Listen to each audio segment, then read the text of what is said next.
So now you're getting an analog stick experience. There you go. Throw them up. Throw them up and out. Okay, so that was, I switched it to the analog stick.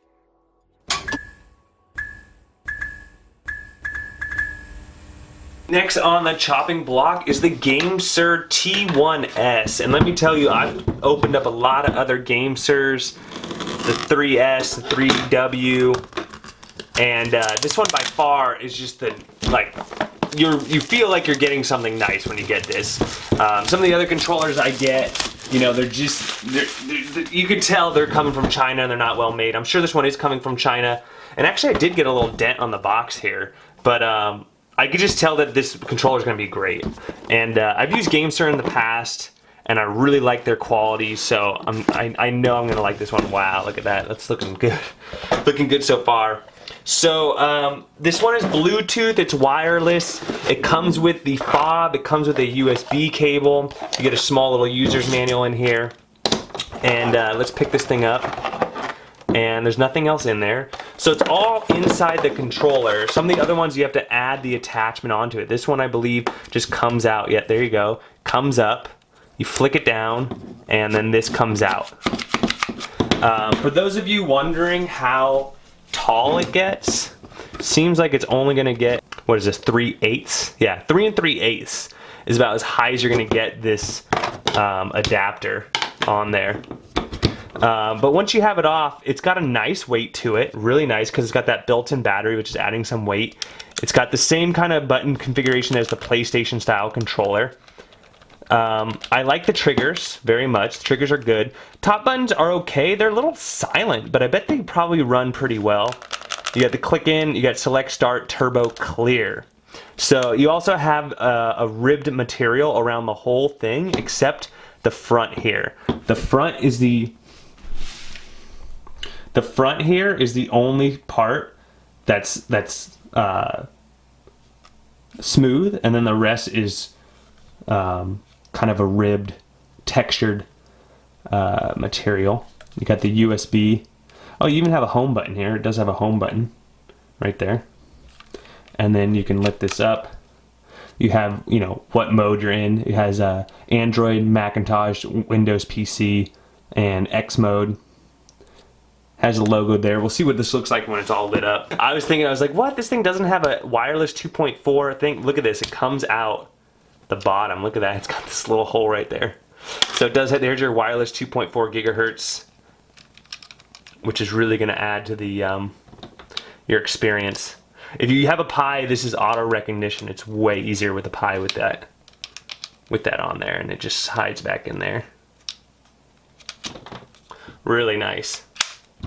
Really nice. That's cool. And you got a little USB, and then you have different ways to go into modes. It tells you in the tells you on here whether to press turbo and home or what you need to press to get to it. Precise 8-way D-pad, built-in lithium polymer battery, built-in dual vibration motor, so you're gonna get that vibration in Mario Kart and PlayStation games, vivid LED ABXY buttons, and turbo function. So your fingers do not get tired. And so it says here that it'll fit a 3.5 to 6 inch phone, but you just saw me measure the max height as well. So let's go ahead and play some games with it. Let's see how we like it. So a couple things about this controller. I mean, you do have the ability to open it up here. The fob comes out of the bottom here. There's a hole there now. I like that it has the battery indicator light on here. A lot of controllers don't have that, and it's 4 blue buttons. I'm down to 3, as you can see. I just got it in the mail, and it was already charged 3/4. I just picked a random game here to play. I went ahead and to get this set up for your Raspberry Pi, you can either do Bluetooth, but I recommend just using the fob right now. I have it plugged into my Pi here. See this little USB fob? That actually fits directly into the controller here on the bottom. And all I had to do is hold the home button, which is this button right here. This button right here. And hold X at the same time. And that pairs the receiver that I just did. You don't have to go through Bluetooth settings or anything. All you do is when you boot up your Pi, it should work. Oh, I'm playing right now. Okay. So, as far as buttons, they're a little loud. Do I just run into them? Okay. They're a little loud. The D-pad is super silent and super accurate. Okay, D-pad, one of the best I've seen. Super accurate. With the, let's go to a different game. With the upper buttons, they're a little louder. But not bad. They're very responsive, though. Very, very responsive. Let's try a Neogeo game here. And this works for everything. The Pi, PlayStation 3, your cell phone, whether it's iOS or Android. So this is kind of one controller to dominate them all as far as compatibility. One downside I did see to it is that the USB is kind of cut out here. And, whoa, that shakes the whole screen. The USB is kind of cut out. So if you have a USB with a really fat, I don't know what you'd call that, but where the wire meets the plug, sometimes that area is quite large. Like it's got a large covering there. You might have an issue, but it does come with an enclosed USB, which is like 3 or 4 feet long. So charging it is just fine, and it's wireless, so you shouldn't really need to connect the USB. But you can do that as well for Raspberry Pi or PlayStation. You can just, instead of doing the wireless, you can go direct into the USB as well.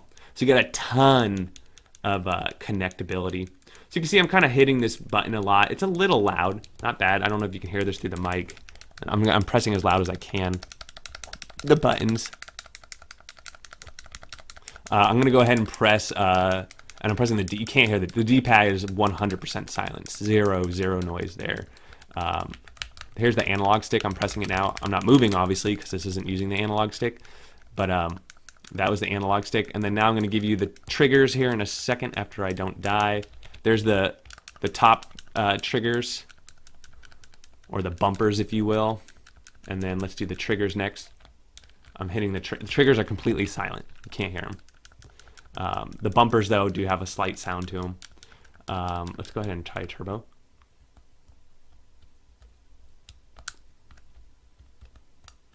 Okay, so I have turbo on now, and as you can see, I'm shooting 4 at once as I'm holding down the button.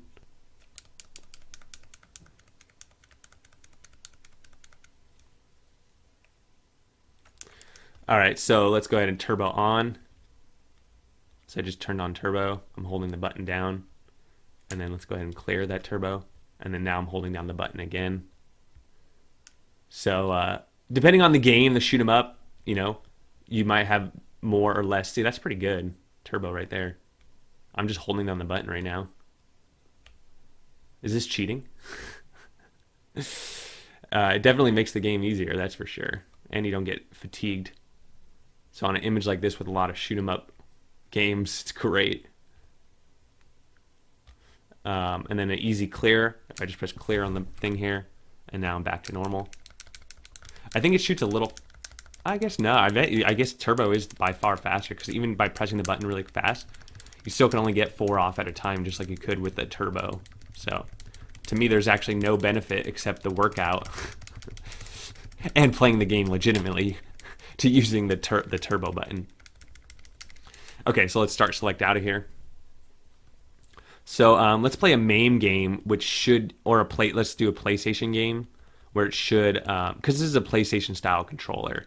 What do I want to do? Okay.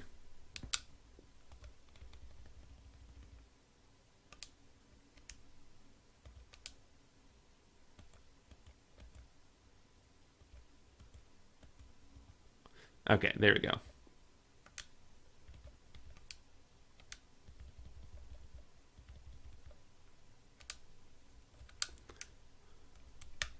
There we go. So now we're on the, now we're using the analog. Can I switch my players, or does somebody have to die?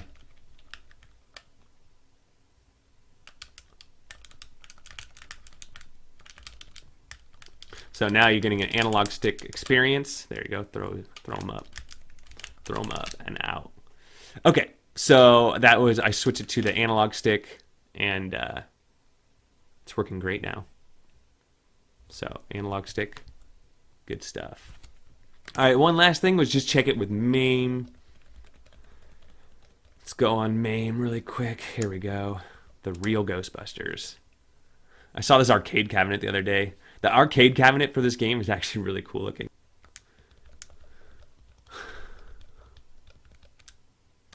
All right, now we're on analog stick. All right, cool. So now I'm playing this Ghostbusters game with my analog.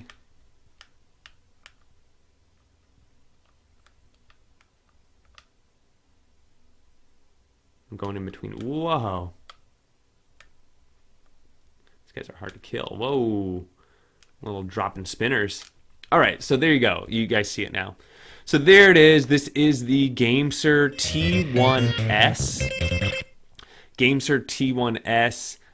It's all ribbed on the top. You got the cell phone mount. You got LED lights there. You got the illuminated buttons here. You got the ribbed analog sticks that feel great. You got the 8-way D-pad, which is silent and accurate as heck. The triggers and the bumpers, I'm a fan. I wouldn't say they're the best I've ever played, but they're definitely like a B. I like that it has a home button as well. It has a reset button on the back. It's a built-in battery. That's what you're paying for on this controller. It's the perfect weight in your hands. For those of you that have seen my channel, the F310 is too light. The F710 by Logitech, those are both by Logitech, is a little too heavy. This is right in between those two controllers, to me, giving the best kind of weight ratio of the things. It also does have built-in shock, so it will vibrate as well. So all in all, a great controller. Battery life as well, if you look on the website, is amazing. I've yet to even get it to go down one of the 4 indicators. So there you go. Let me know what you guys think. Oh, we're in screensaver mode here. Let me know what you think. Don't forget to like, subscribe. If you're going to get one, go ahead and use my Amazon links below. It really helps this channel out. Costs the same for you. And if you have any questions, comment below. Otherwise, I'll see you on the next one.